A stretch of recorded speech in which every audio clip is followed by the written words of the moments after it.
podcast Bicara Aja, podcast yang santai tapi isinya daging semua. Di hari ini kita mau bahas topik yang ya bisa dibilang sih fondasi dari sebuah hubungan ya, dari semua hubungan, yaitu kepercayaan. Lebih tepatnya judul podcast kita kali ini itu membangun kepercayaan lewat komunikasi. Di sini sudah ada narasumber kita. Yang pertama ada. Halo, gue Diel Sahla, gue sebagai narasumber pertama. Halo, gue Muhammad Zikri Radiansyah sebagai narasumber kedua. Oke, kita udah kenalan ya sama narasumbernya. Langsung aja kita ke segmen selanjutnya, yaitu kita membahas kepercayaan dalam hubungan interpersonal nih. Pertama-tama kita bahas dulu kepercayaan dalam komunikasi sehari-hari sama teman, keluarga, ataupun pasangan.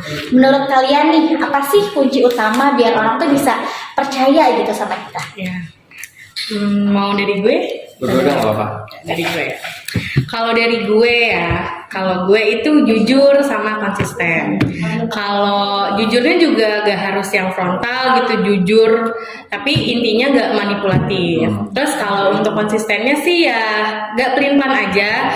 Hari ini ngomong A, besok ngomong B, dan seterusnya, dan kayak berubah-ubah gitu omongannya. Itu jangan sampai kayak gitu ya. Itu bener banget apa yang diomongin dia. Gue juga mau nambahin, sebenarnya intinya itu mau dengerin. Kadang tuh orang-orang tuh cuma cerita nih ya, kadang cuma pengen didengerin gitu loh, tapi tanpa diinterupsi. Jadi tapi malah kita sibuk kayak nyari momen buat kita itu nyaut gitu. Padahal kalau kita misalkan emang jadi pendengar yang baik, itu orang-orang pasti bakal percaya gitu sama kita. Benar-benar kayak gitu. Oke. Tapi dari kalian nih ada nggak sih contoh kepercayaan dalam pribadi ya, dalam misalnya kayak pengalaman pribadi, gimana sih kalian menanamkan rasa percaya untuk orang gitu? Ada nggak contohnya? Nah, kalau gue ada banget sih pasti. Jadi gue punya temen dekat. Nah, dia lagi down gitu, lagi sedih gitu, dan dia cerita ke gue masalahnya. Terus emang dia juga bilang sih jangan cerita ke lain-lain gitu, jangan cerita intinya masalah dia. Nah, gue sebagai teman ya udah gue simpan ceritanya. Nah, dari situ itu ya bisa lahir lah gitu kepercayaan, karena ya gue menyimpan rahasia dia dan dia juga senang untuk ya curhat lah gitu masalahnya ke gue kayak gitu. Kalau gue sih terkait informasi ya, gue juga beberapa kali nih ya jadi korban kebocoran informasi. Jadi pas itu gue beberapa kali curhat ke orang terkait permasalahan gue.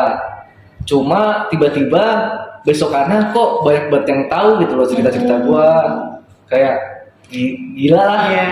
Kayak kok bisa ya? Kok bisa? Maksudnya itu dia orang yang gue percaya gitu loh.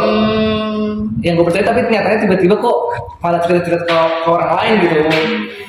Makanya dari sejak itu gue selektif gitu loh buat nyari orang yang emang biar gue bisa cepat curhat gue. Sama gue juga pengen ngejaga omongan orang tentang gue, karena kepercayaan itu gak merusaknya. Betul. Tapi kayak susah banget itu buat numbuh kepercayaan. Betul banget. Jadi kayak lebih ngefilter ya, ngefilter untuk berbicara ke siapa. Kan kita tadi udah membahas tentang kepercayaan dalam interpersonal nih. Ada juga contohnya dari pengalaman pribadi kan. Sekarang kita geser, kita mau ke dunia kerja. Kan di tempat kerja tuh biasanya komunikasi bisa menjadi sumber masalah ataupun solusi ya. Menurut kalian nih, gimana sih kepercayaan dibangun di lingkungan kerja yang mungkin kata orang tuh lingkungan kerja cukup toksik ya katanya. Menurut kalian tuh gimana? Tips and triknya untuk membangun kepercayaan di lingkungan tersebut? Dulu kali ya? Saya tadi kan ya. Nah, kalau menurut gua itu yang penting transparansi. Jadi ketika kita misalnya ada masalah, itu bilang. Jadi jangan tutup-tutupin. Jadi kita bisa aja kita buat nyari solusinya bareng-bareng permasalahan-permasalahannya. Dan misalnya kita ada klien nih. Itu kita tiba-tiba ada janji sama dia, tapi malah kita tiba-tiba ngilang. Intinya jangan kayak gitu, tapi bilang ada masalah apa, kendala apa, seperti itu menurut saya. Benar banget. Itu transparansi ya, itu penting banget. Nah, kalau dari gue sendiri ya balik lagi ke konsistensi. Jadi kayak misal gue sebagai atasan gitu. Ya kalau misalkan gue menjanjikan ke bawahan kayak cuti, terus bonus ataupun ya jam kerja yang fleksibel, gue itu harus menepati gitu janji gue ke bawahan. Ya biar apa? Biar bawahan gue itu percaya gitu apa yang keluar dari mulut gue kayak gitu. Lebih ke menepati janji sih ya. Betul banget. Kalian ada gak sih contoh kayak di dunia kerja kalian nih, gimana sih tentang kepercayaan itu? Mungkin kalian ada apa masalah tentang kepercayaan dengan teman-teman kerja kalian? Boleh kali ya kita spill tipis-tipis di sini dari pengalaman pribadinya. Boleh. Ya, coba. Jadi kalau gue pernah kerja di startup waktu itu. Nah, waktu itu gue sama tim nge-handle klien besar. Nah, tapi emang ada kesalahan teknis, jadi pengirimannya lumayan terlambat.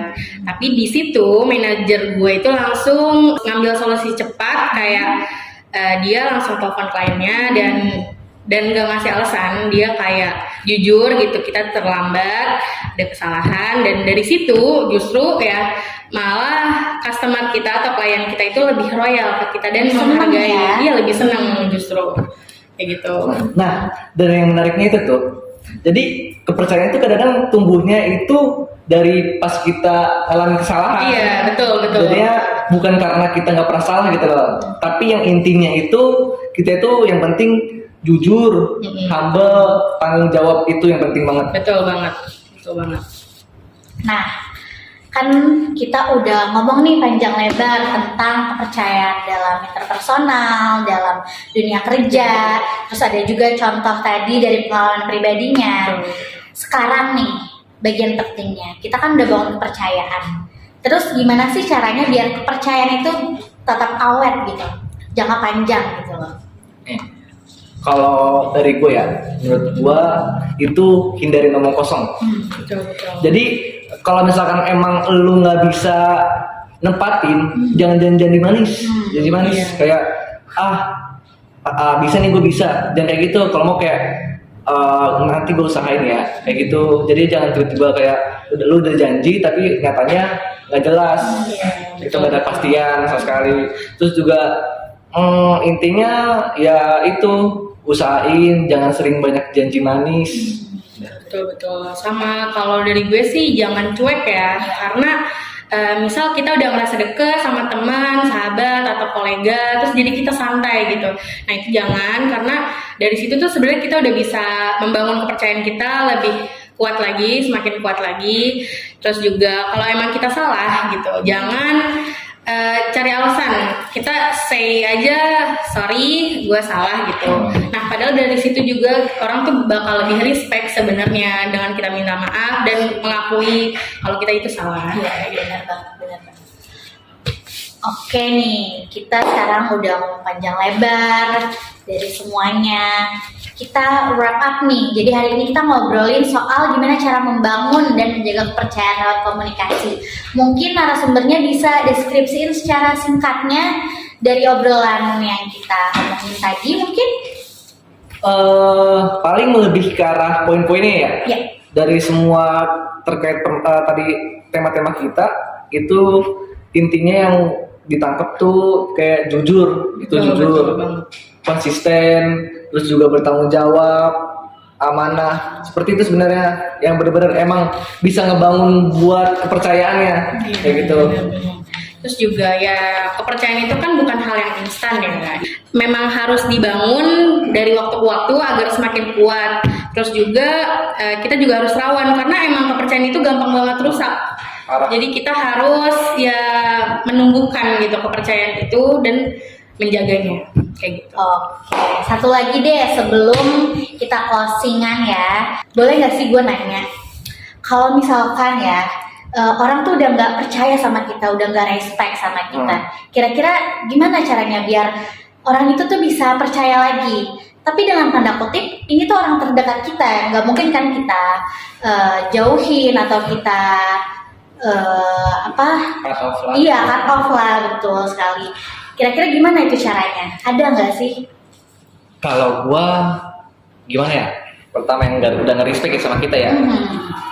pertama minta maaf apapun kesalahannya, karena pertama kan otomatis kan kayak gitu kan salah kan ya, salah. Betul. Pertama terus minta maaf, itu ngomongin dari awal permasalahannya apa aja yang emang gak disukain sama orang-orang itu. Terus abis itu kita mulai dari nol, kayak ngebangun kepercayaan. Otomatis kan kalau misalnya kepercayaan udah turun, otomatis kan kayak buyar gitu. Kita bangun lagi kepercayaannya dari nol, dari pertama. Baru dah ntar sering-sering ngobrol-ngobrol. Jadinya otomatis kan kita yang mulai duluan cerita, sering-sering cerita ke dia. Jadi biar dia itu agak ngebangun gitu kepercayaannya, sehingga dia itu jadi bisa lagi gitu cerita, percaya sama kita. Seperti itu sebenarnya. Nah, kalau dari gue sih, kalau konteksnya teman terdekat yang emang udah nggak percaya sama kita, lebih ke ya minta maaf, bener banget yang dibilang Zikri. Terus juga kita membangun lagi, tapi dalam tanda kutip kayak kita butuh waktu sebenarnya hal kayak gitu, karena emang kepercayaan itu juga dibangun susah ya. Nah, ketika emang udah hancur gitu ya, emang butuh waktu yang lama. Jadi kita membangun kepercayaan itu lagi kepada teman terdekat ya emang butuh waktu. Jadi kita nggak bisa nge-push dia supaya percaya lagi ke kita, nggak bisa. Jadi ya butuh waktu, ajak ngobrol. Oke, satu lagi. Kan biasanya tuh kalau Gen Z zaman sekarang kan pacaran tuh banyak yang diselingkuhin nih. Iya. Betul. Otomatis tuh pasangannya jadi nggak percaya lagi, tapi masih mau menjalankan hubungan itu, atau kayak dibohongin deh, jangan diselingkuhin ataupun dibohongin juga kan pasti udah nggak percaya, tapi masih mau menjalankan hubungan itu tuh gimana menurut kalian? Pandangan kalian tuh seperti apa coba? Aduh, ini malah ngebahas cinta. Iya nih, aduh. Bener. Sama itu karena sayang sih sebenarnya. Karena sayang.